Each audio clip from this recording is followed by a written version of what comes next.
शुद्धबुद्धं परं विश्वनाथं न देवो न बन्धुर्न कर्मा न कर्ता न अङ्गं न सङ्गं न स्वेच्छा न काया चिदानन्दरूपं समोहितरागं न बन्धो न मोक्षो न रागादिदोषो न योगं न भोगं न व्याधि न शोकं न कोपं न यानं न माया न लोभं चिदानन्दरूपं नमो वीतरागं न हस्तो न पादो न प्राणं न जिह्वा न चक्षुर्न कर्णं न वस्त्रं न निद्रा न स्वामी न भक्तो न देवो न मर्त्यः चिदानन्दरूपं नमो वीतरागं न जन्मं न मृत्युं न मोहं न चिन्ता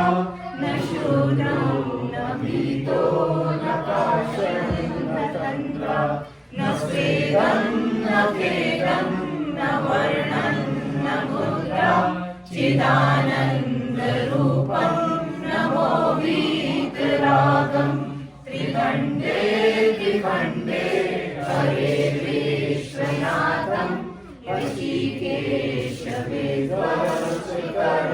विद्वत्कर्मादिजालं न पुण्यं न पापं न साक्षादिगात्रं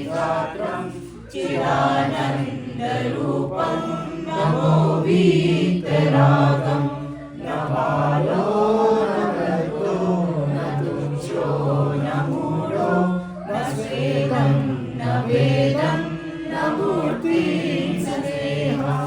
न कृष्णं न शुक्लं न मोहं न तन्त्रा चिदानन्दरूपं नमो वीतरागं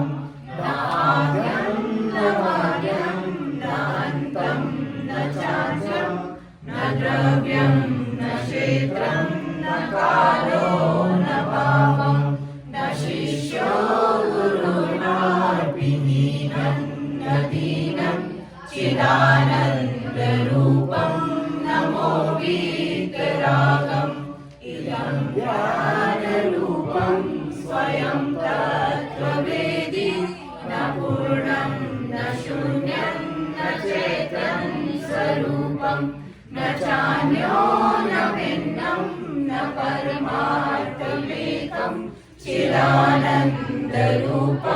नमो वीतरागं